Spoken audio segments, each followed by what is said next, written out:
अस्सलाम वालेकुम नाज़रीन, मैं मलिक शाह तारिक और आप देख रहे हैं एसपी न्यूज एचडी चैनल। बहुत शुक्रिया ये वीडियो देखने के लिए वक्त निकाला।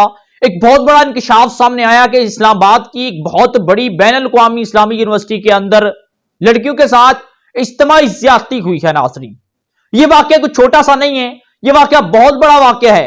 इस वाकये के हवाले से किस शख्स ने कौमी असम्बली के अंदर आवाज उठाई, क्योंकि वो शख्स कौमी असम्बली का एक रुकन है, एमएनए है, उसने इसके हवाले से एक दरख्वास्त भी कौमी असम्बली के अंदर पेश कर दी है। उसके हवाले से उसने बाकायदा तौर पर इंकशाफात लाए हैं और किस हॉस्पिटल के अंदर इस्लामाबाद की वो लड़कियां जेरे इलाज हैं, इस तमाम तरह अपडेट के हवाले से आपको आगाह करेंगे। आपके लिए ये जानना बहुत जरूरी है नाज़रीन कि आज हमारी पाकिस्तान के अंदर बड़ी और हाई लेवल यूनिवर्सिटियों के अंदर क्या हो रहा है। वीडियो के आगे की तरफ जाने से पहले आज मैं उस शख्स को सलाम पेश करता हूं जिसका नाम शहीर सियालवी है। शहीर सियालवी साहब को आप बड़े अच्छे तरीके से जानते हैं, वो समाजी वर्कर भी हैं, यूट्यूबर भी हैं, वो एक पॉलिटिकल लीडर भी हैं और उन्होंने गुज़श्ता रोज पार्लियामेंट यूथ कन्वेंशन बहावलपुर के अंदर एक तकरीब से खिताब करते हुए उन्होंने पता है क्या कहा। उन्होंने कहा कि ये जो पीर मेहर अली शाह रहमतुल्लाह अलैह के नाम से एक बहुत बड़ी और प्यारी यूनिवर्सिटी का नाम तो दे दिया गया है। उन्होंने एरन यूनिवर्सिटी का जिक्र किया था कि जहां पर पिछले दिनों एक इवेंट कंसल्ट के नाम पर बेहयाई फैलाई गई, वहां पर लड़कियां लड़के नाचते रहे। उसके बाद बहावलपुर की यूनिवर्सिटी के अंदर एक तकरीब के दौरान लड़की ने बड़ा गंदे गाने पर डांस किया और उस पर उन्होंने ये कहा कि अगर इन मामलात को ऐसे कंसल्ट को रोका ना गया तो मैं आकर खुद रोकूंगा और इन लोगों की टांगे तोड़ूंगा। लेकिन आज एक अफसोसनाक अपडेट ये सामने आई कि इस्लामाबाद की वफाकी दारुल हुकूमत, नाजरीन, वफाकी दारुल हुकूमत इस्लामाबाद की एक बैनुल अक़वामी जिसका नाम इस्लामी यूनिवर्सिटी है, वहां पर कुछ लोगों ने घुसकर कौमी असम्बली के सीनियर रुकन हामिद हमीद साहब बड़े सीनियर रुकन हैं और आप लोग उनके जानते भी होंगे, हमारी स्क्रीन पर उनकी तस्वीर भी देख रहे होंगे। इन्होंने ये इंकशाफ किया, इन्होंने कहा कि अगर कुछ लोग नहीं ना मानते तो मैं बिल अगले जो इजलास होगा उसमें भी पेश करूंगा। और कुछ उन्होंने एविडेंस दिए।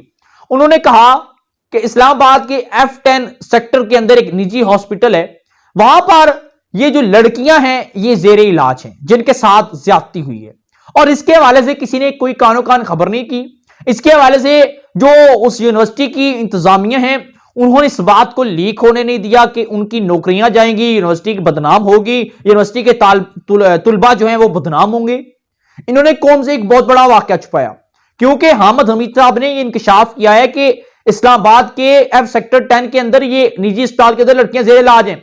फिर उन्होंने कहा कि मैंने इसके ऊपर जानने की कोशिश की, मैंने रिसर्च करने की कोशिश की, मैंने मजीद मालूमात लेने की कोशिश की, मैं हॉस्पिटल जहां पर वो एडमिट थे मैंने वहां से मालूमात लेने की कोशिश की, लेकिन उस अस्पताल इंतजामिया ने यूनिवर्सिटी इंतजामिया के साथ मिलकर अस्पताल के अंदर उन ज्यादती जिन लड़कियों के साथ हुई उनका रिकॉर्ड छुपा लिया, उनका रिकॉर्ड जाया कर दिया, दिखाया नहीं, किसी को बताने की जहमत नहीं की। और इन डॉक्टरों ने यह गलत काम किया नाज़रीन कि उनका रिकॉर्ड उठाकर फेंक दिया, हालांकि पुलिस को इतला करने की बजाय। यह इंकशाफ वैसे नहीं हो सकता। ये कौमी असम्बली के एक रुकन कह रहे हैं, मैं नहीं कह रहा, ये किसी सोशल मीडिया पर नहीं चल रहा। ये कौमी असम्बली के इजलास के दौरान एक रुकन कौमी असम्बली हामिद हमीद साहब ने बाकायदा तौर पर इसका एक दरख्वास्त पेश की, बिल पेश किया। जब इस बिल के ऊपर किसी ने आई बाई शाई करने की कोशिश की ना, उन्होंने कहा कि मैं अगली इजलास के अंदर भी इस बिल को पेश करूंगा। लेकिन नाज़रीन, बड़े दुख की बात है कि मुझे ये कहना पड़ रहा है, बड़े दुख की बात है।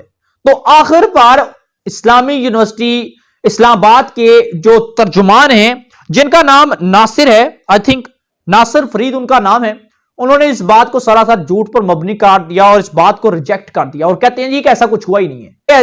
यूनिवर्सिटी के अंदर ये वाकया हो गया है तो उनको तो लाखों रुपए मिल रहे हैं, खा रहे हैं, गपले कर रहे हैं, तो वो तो नहीं ना चाहेंगे कि उनकी नौकरियां जाए, उनकी तनख्वाहें बंद हो। तो वो तो यही कहेंगे, तर्जुमान जो है वो कहेंगे जी ऐसा तो वाकई कोई नहीं है। हालांकि ऐसा वाकया मैं मुबैना तौर पर लफ्ज़ इस्तेमाल कर रहा हूं कि यकीनन हुआ होगा। आपको याद होगा कि सिंध की एक बेटी है नौशीन काजमी, उसके साथ क्या हुआ जिन्हें फंदाल गा लिया। उससे पहले एक हिंदू शायद कोई लड़की थी जिसका नाम तो मेरे ज़हन में नहीं आ रहा, उसके साथ भी उसने भी खुदकुशी की उसी यूनिवर्सिटी के अंदर जिसका नाम था Benazir Bhutto university medical college था, ठीक है नाजरीन, बेनजीर के नाम पर। और उसी के हॉस्टल के अंदर लड़कियों के साथ ज्यादती हुई, जिसने एक ने तो पहले ही खुदकुशी कर ली थी, ये लिखा अपने उसने जो मेडिकल हुआ उसके अंदर उस लड़की के साथ ज्यादती साबित हुई, लेकिन खुदकुशी जो की उसके ऊपर लेटर लिखा मैं अपनी मर्जी से कर रही हूं। यानी कि लड़कियों को इतना ज्यादा प्रेशराइज किया जा रहा है यूनिवर्सिटियों के अंदर। आखिर ये कौन लोग हैं जो यूनिवर्सिटियों के अंदर मासूम भोली भाली घरों की लड़कियों को ऐसे ब्लैकमेल करते हैं? इसका मतलब यह है कि यूनिवर्सिटी इंतजामिया के साथ मुलविस होती है, वो खुद इन लड़कियों को उनके आगे पेश करती है और इनसे भी लाखों रुपए मुआवजा वसूल करती है। नाज़रीन, खुदा इस चीज के ऊपर नोटिस लिया जाए। हमारा मुतालबा है आला हुक्मरानों से, वफाकी दारुल हुकूमत के अंदर बैठे हुए अफसरान से और हुक्मरानों से इस चीज के ऊपर नोटिस लेकर इसकी इंक्वायरी की जाए और देखा जाए कि किन घरों की मासूम बेटियों के साथ ये गलत और गुनूना काम किया गया। अपडेट थी नाज़रीन, आप क्या राय देते हैं कमेंट सेक्शन में राय जरूर दीजिएगा। चैनल को लाजमी सब्सक्राइब कर लीजिएगा, बेल आइकन के नोटिफिकेशन को भी प्रेस कर लीजिएगा। इंशाल्लाह मिलते हैं किसी और प्रोग्राम में। अल्लाह हाफिज।